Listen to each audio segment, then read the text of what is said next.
இப்போ நம்ம வந்து பன்னீர் செட்டிநாடு கிரேவி செய்ய போகிறோம். அதுக்கு என்னென்ன பொருட்கள் தேவைன்றதை பார்க்கலாம்.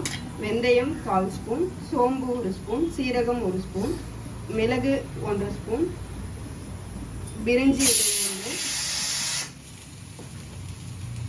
இலை 1, கிராம்பு 4, பட்டை 2 துண்டு, கல்பாசி சிறிதளவு, பூண்டு, சின்ன வெங்காயம், கருவேப்பிலை.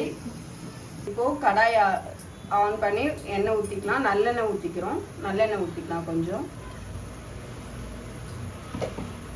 இப்போ எடுத்து வச்சிருந்த பட்டை வகைகள் எல்லாத்தையும் போட்டுக்கலாம்.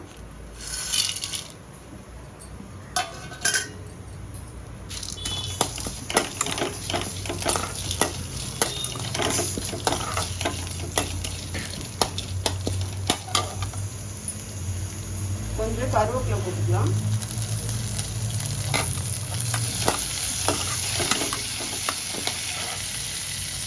உரிச்சு வச்ச சின்ன வெங்காயத்தையும்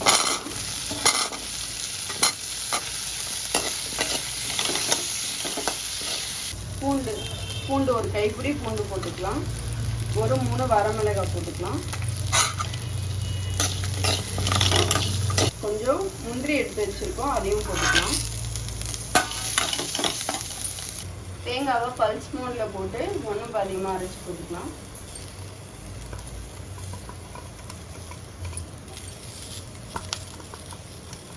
இது ஒரு 2 மினிட்ஸ் வதங்கட்டும். அப்புறம் ஆற வச்சு அரைச்சி பேஸ்ட்டாக எடுத்துக்கலாம்.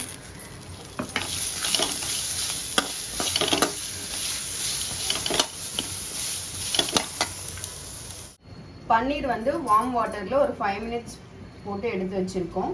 நம்ம வதக்கி அரைச்சி வச்ச பேஸ்ட்டை அரைச்சி ரெடியாக வச்சுருக்கோம். இப்போ நம்ம செட்டிநாடு பன்னீர் கிரேவி செய்ய போகிறோம். அதுக்கு ஸ்டவ் ஆன் பண்ணி கடாயை வச்சு எண்ணெய் ஹீட் பண்ணிக்கலாம். இப்போ நம்ம செட்டிநாடு பன்னீர் செய்ய போகிறோம்.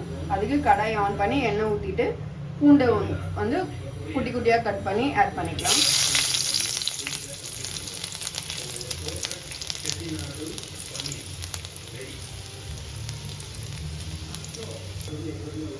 அதுக்கப்புறம் நம்ம வந்து அரைச்சி வச்ச தக்காளி ஆட் பண்ணிக்கலாம்.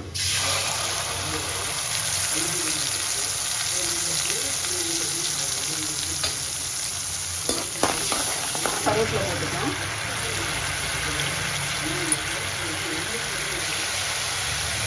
கொஞ்சமாக கல்லுப்பு,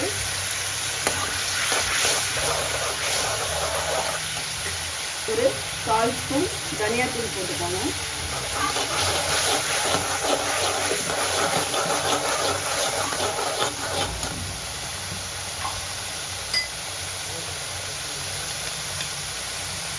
ஒரு 1/4 ஸ்பூன் கரம் மசாலா போட்டுக்கோங்க.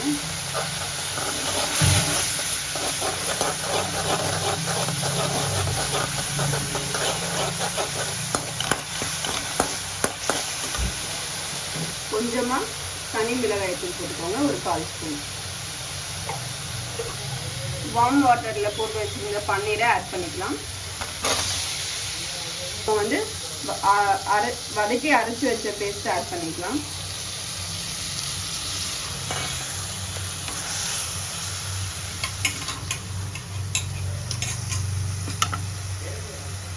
கொஞ்சமாக தண்ணி ஆட் பண்ணிக்கலாம்.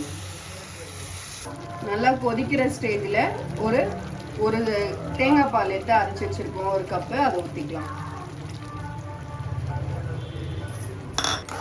தேங்காய் பால் ஊற்றிட்டோன்னா ஒரு கொதி வந்தோடனே நம்ம ஸ்டவ் ஆஃப் பண்ணிடலாம். கொத்தமல்லி போட்டு கொதிச்சிருச்சு. இப்போ நம்ம கொத்தமல்லி போட்டுக்கலாம்.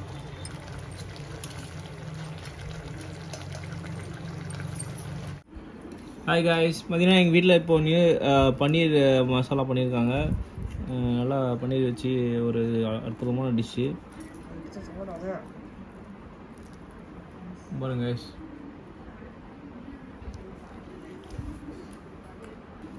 காய்ஸ் இது பார்த்தீங்கன்னா பன்னீர் செட்டிநாடு கிரேவி அருமையாக இருக்குது. நீங்களும் வீட்டில் செஞ்சு சாப்பிடுங்க. மறக்காமல் என் சேனலை லைக் பண்ணுங்கள், ஷேர் பண்ணுங்கள், சப்ஸ்கிரைப் பண்ணுங்கள் காய்ஸ். மீண்டும் உங்களை இன்னொரு டிஷ்ஷில் சந்திக்கிறேன். பாய் பாய்.